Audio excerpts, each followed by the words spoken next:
Hi, today is the day after Valentine's Day, and hopefully you can notice I have a good camera finally. Big difference. My lighting isn't still real great, so I know my face is a little more washed out, but at least it's in sync with what I'm saying, which is good. Okay, so I was gonna do a video, Lori's life on a bunch of subjects, but I thought I'd start off with, since it's the day after Valentine's Day, something for V-Day. Uh, if you're not familiar with the expression V-Day, and there's different people who have an idea what that means, and that's fine.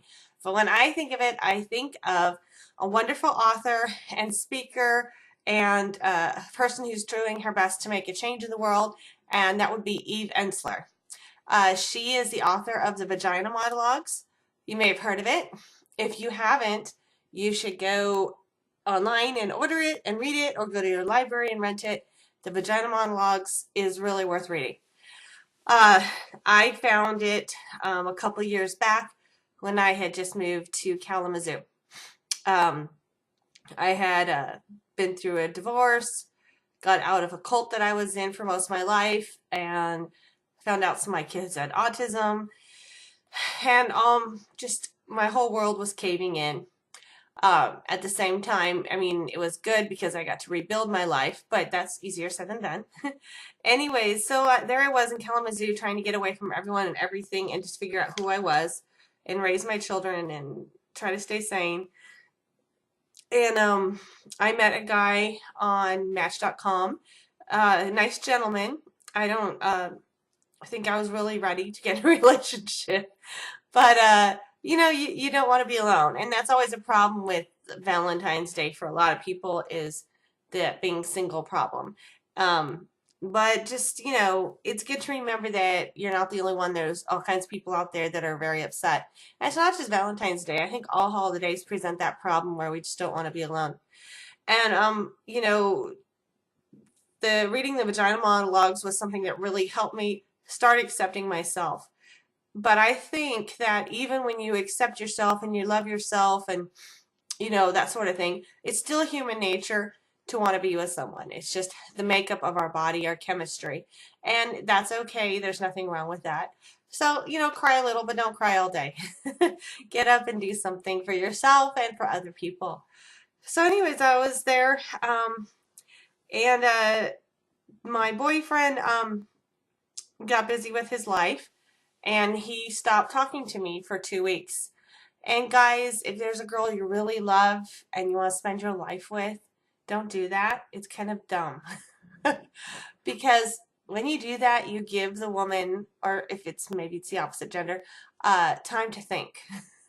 Now, people do need their space. They do need time to think and so forth. But not texting, not calling, not saying, hey, I didn't die, I'm okay.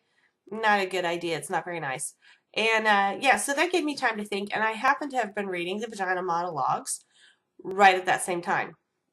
So I was really rethinking the situation with the relationship. Plus, I was gaining more independence and self-worth feeling and so forth.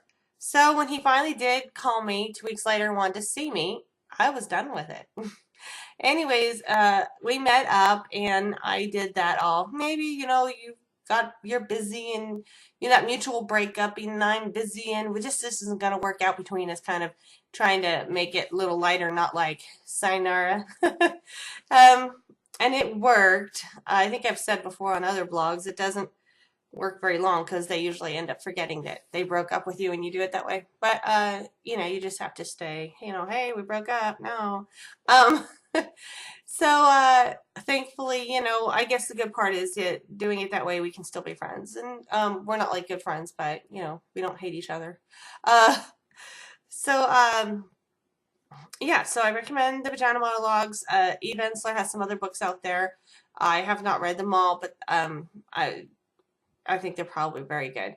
She also goes around to countries where women are being abused and like being women circumcised, and she stands up for their rights, and she's helping a large amount of people. So she's just really quite an inspiration. I have never seen the play, by the way. The Vagina Monologue started off as a play, and I hear it's phenomenal, that it's so much better than the book, which the book was amazing. So one of these days I'd love to catch that. Or hey, maybe even be in it. But all of us women, or all of us who have vaginas, have a story. We have our own monologue. And sometimes learning your own is, well, not sometimes, it just really is important. I'm one of those where I'm aware my story isn't finished yet, and I love starting at the beginning, reading the whole book, and getting to the end. So I like to be able to tell people the end of the story. And I can't do that. I'm still living, so it's not over. So, it's okay to stop and say, hey, this is where I've come so far, and this is where I am now. Uh, I do have my own personal vagina monologue, and it's not just about sex, but about what I've been through and things that people don't like to talk about. I remember when I was in my 20s, we got to hear Dr. Schultz speak and talk to him and get to know him. And Dr. Richard Schultz, he has a wonderful line of products out for health. He used to work with the multi-level marketing company that I was working with at the time called Team Up, which is no longer around. But now he has his own business, and it's not multi-level. You just go to his site and order from him, or you don't. It's your problem. And a lot easier to deal with. You don't have all the politics of multi-level marketing. His website, by the way, if you want to check it out, is www. Okay, there's 3 W's, and I don't need to say that. Herbdoc.com. HERBDOC.com. I really like his stuff. I like that he has his own farms around the world, and he harvests the in-season ones. And the best I know of, he does not water them down. There's a lot of products in stores and health food stores that, you don't know if you're buying something that's got fillers in it. So I like that. Well, anyways, while we were listening to him speak, he loves to speak about your bowels. He has products for like everything, but he likes to speak about your bowels, about elimination, about pooping, the no-no subject. That's bathroom talk. But how this no-no subject is the reason a lot of people are in the hospital and dead, having surgeries, and he tells about John Wayne and Elvis Presley and how one of them had like 50 pounds, I think one had like 80 pounds of fecal matter in their bowel. It was just stuck there. And if that had come through, they probably would have lived. But, nobody wanted to talk about going to the bathroom, so people didn't know. And that's an embarrassing subject, but it needs to be talked about. There's another one. Oh, another subject people don't like to talk about is mental illness, because it was considered as, that a no-no, that it's a shame on your character, on your family, on your kids, and that's causing really bad things to happen now. Now people, want to have gun laws because we don't want to talk about mental illness. If we had dealt with this, if we had gone ahead and aired our dirty laundry and been honest with each other, I think a lot of the tragedies we're seeing nowadays would not happen.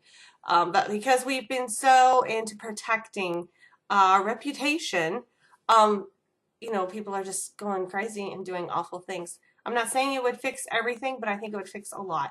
I've even had family members get upset with me because I kind of tell all. Okay, I do tell all. But I just know that I'm not the only person out there like this. I know other people have been through what I've been through, and it helps to hear from each other. It just sometimes helps to mentally know, you're not alone. So I'm letting you know you're not. Okay, and then we've got Eve Ensler and the Vagina Monologues, and there's a lot of movie stars that are, not enough actually, but there's quite a few who've gotten up on stage somewhere and used the word vagina without feeling bad, and there's a sense of empowerment, because as a woman, I should not be embarrassed about what I have and who I am. And I was raised so opposite of that.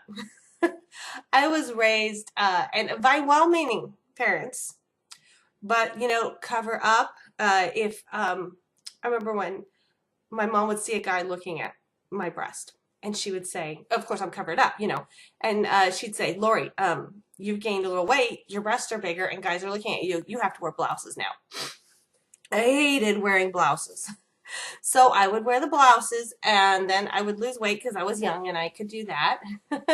And as soon as I lost the weight, I was back in my t-shirts. And then as far as blue jeans, when we lived on a boat, so we were raised in blue jeans. But the one of the ways my mom figured out if they fit us, and we learned to do it too, was we put the blue jeans on, then we'd grab the back right underneath the butt, and if it was baggy, it was okay. But if there wasn't like material to grab right there, then they were too tight and we couldn't wear them. My parents used to joke about how they wanted to put a bag over my sister and I's head, paper bag, because we're so beautiful, according to them. And we pretty much did wear bags. We just didn't wear them over our faces. Yeah, and then there's women who do wear, I'm sorry, I forgot the name of it. I should know that.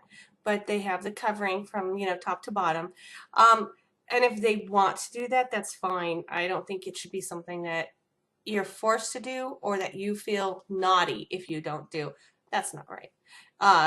If I want to wear baggy clothes, like this shirt's kind of baggy, but I want to wear it. But I like tight fitting things too, because I'm always embarrassed about my body. Sometimes my tummy bothers me, and sometimes I'm like, forget that. I have 4 kids, get over it.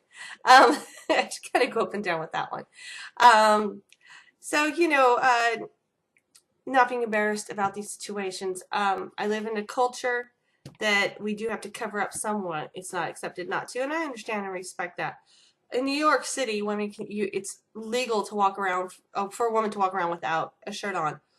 I don't know if I could do that or not. I'm pretty programmed, even though I've gotten over a lot of stuff and I can wear more fitting clothes, even bikinis. I'm not sure if I could go without the top. I don't know. Might be like firewalking where you just have to try it one day. Anyways, yeah,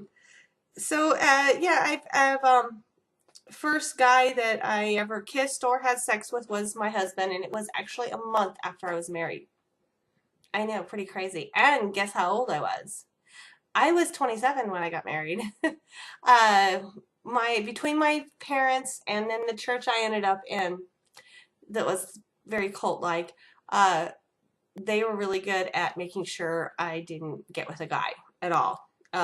Even good ones. Like one guy, he would have been a great guy, and he was a good Christian man, and but the pastor knew he was never going to go to our church. He was going to stay in his church. So the pastor's wife had a vision that I married him and lost my soul. And at the time I fell for that because pleasing God was the most important thing to me. And I didn't see that. It was set up. Anyways, yeah, so I met my husband, and a month later I married him, and I was intending to have a wedding, which is why we waited. And that never happened. So then a month later we decided, okay, it's never going to happen. Very big disappointment for me. But then, sex was great. I was like, oh, dang, I waited so long. Just kidding, kind of. Anyways, and I was not against kissing either, but I even asked my husband why, or my then husband, why he didn't kiss me till, then. He told me, oh, I thought you didn't want to. Okay, well, about the time we were getting divorced is when I found out he has undiagnosed Asperger's. Uh, so that explains why he was not reading my facial expressions or my please kiss me look. One of those things you should have just asked. But yeah, so that was great at first. And things weren't so great later. Anyway, so then, 10 years later, and we hardly knew each other. Most of the time we were married, we weren't even together because he was gone all the time. So then we were together for a year, and that's when I realized I couldn't do this. I really wasn't given room to be my own person, and I needed to become a person. So, there's way more to the story, of course, but that's not what this vlog's about. So the divorce happened. I lost weight. It annoys me how much attention you get. I am getting a lot of noise here, sorry. How much attention you get when you lose weight. I mean, it's great. It feels good. It's nice to have people looking at you, but it's like kind of annoying because I'm the same person I was when I was chubby, But when you really understand the science of it, we are, again, programmed. to be attracted to people who are attractive because they make good mates for reproduction.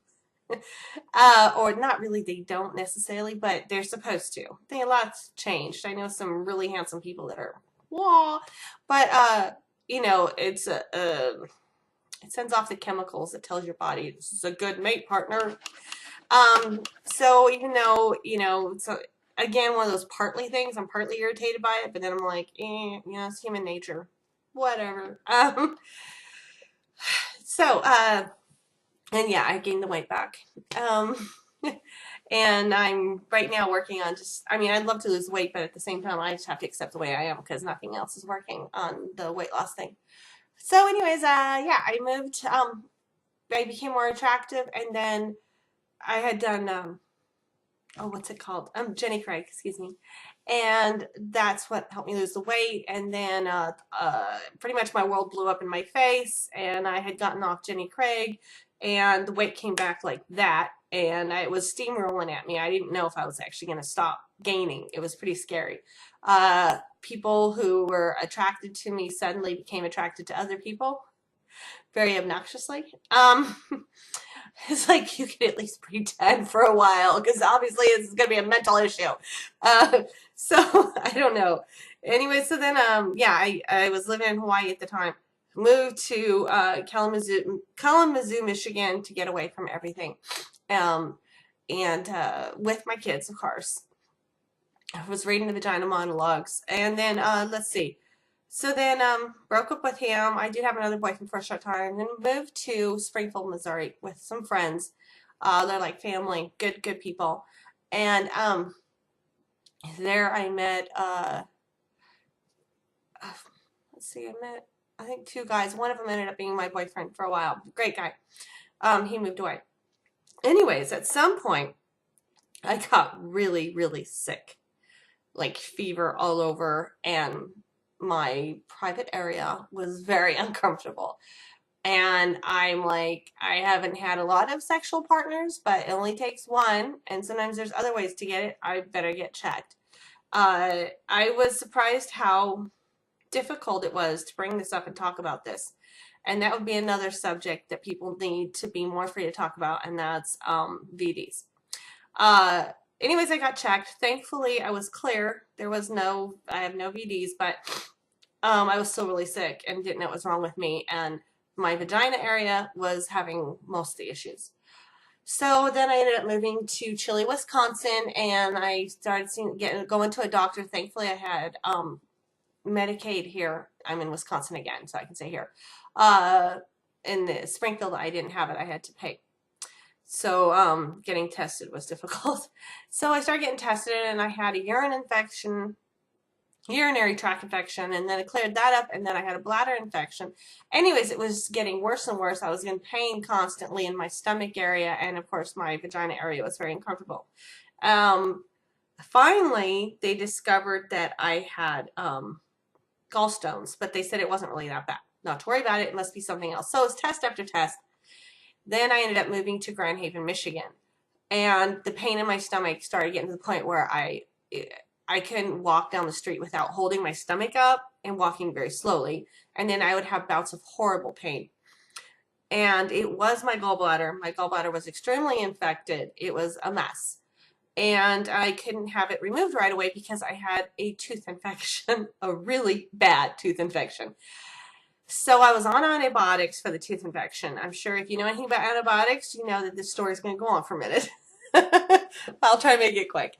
So I'm on antibiotics for the tooth infection. I can't get the tooth pulled because I've had I've been hospitalized for my heart and had a procedure done on it and everything.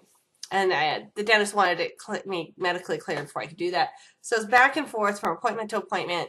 And it took a long time. I ended up on several antibiotics, one after the other. Of course, I'm downing pain pills, which is not good for my liver and my kidney. And I'm like, great, my gallbladder is dying, and now I'm trying to kill the rest of me. This is not cool. So I ended up finally getting the tooth pulled, getting off the getting all that cleared up, got my gallbladder removed. The guy actually fixed my belly button. It was my third child I have 4. herniated my belly button. It was not a problem, but it did look funny. Um, I wish he had done a like liposuction and a tummy tuck, but that didn't happen. Anyways, yeah, he got that, took the gallbladder out. Of course, my bowels, I don't know, everybody's different, but my bowels were pretty screwed up. After that, it was the runs all the time. See, I'm talking about poop. And still problems with the vagina area. Uh, Nobody wanted to deal with it there because, like I said, I didn't have insurance there.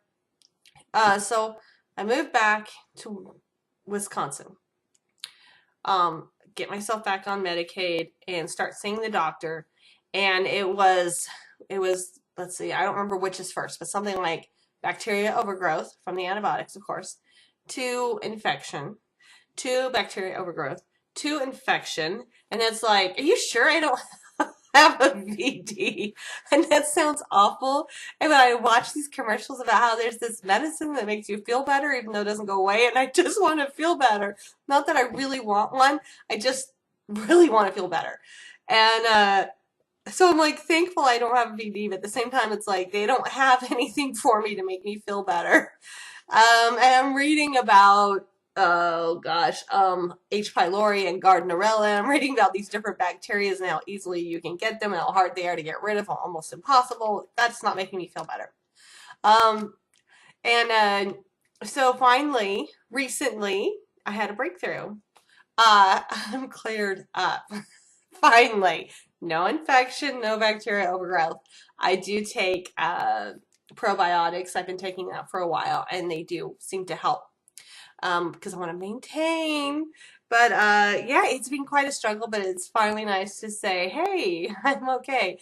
But this isn't something you can just walk up to somebody you just met and say, oh, I'm doing really good. My vagina's not itching anymore. It's like so great. Yeah, I don't think they're going to want to hear that. It's kind of like saying, guess what? I don't have diarrhea anymore. Oh, by the way, guess what? I don't have diarrhea anymore. The doctor gave me medication that helps because the biles being from the gallbladder being removed was being dumped directly into my bowels, causing me to have diarrhea. Sadly, I was not losing any weight off this diarrhea. I know, it's sad. It's not right. It's messed up. But, and then I had that for so long that when the medicine started working, it hurt to actually go because I got very lazy down there. It takes muscles to poop, yeah, they got lazy. So I even told the doctor, like, it kind of hurts, but I'm still using it. Anyways, and then that evened out, and I just am very, very normal now. Well, not 100% normal. I'm talking about my bowels, not me. Uh, it's better. So yeah, I could say that to people, but I try to be nice. Try. And I could write it in my diary. Diary. Okay. Sorry. I could write it in there, my journal or my book of shadows. But and maybe I have, I don't remember. But hey, why not blog about it and tell the world? Well, that is a good idea because we need to talk about these things. We need to not be ashamed or afraid of talking about stuff that has to do with our health, whether it be physical, spiritual, mental, emotional, whatever. This is an age of sharing, which is really important. People need to hear this. They need to hear that they're going to be okay, that they don't have to go crazy because of whatever. Because they're the only person alive that has a problem. So I don't mind sharing it. I'm not really one of those that feels that she has to hide anything because it just doesn't do any good. So that was my vagina monologue for today. I hope you enjoyed it. And I'll just do yeah, I have some other subjects I was going to bring up, but I'll do them another time. And I wish everyone a happy belated V-Day. Take care of yourselves. Be yourself. And taking care of yourself and being yourself will help you be a better person and take care of others around you. So, love you.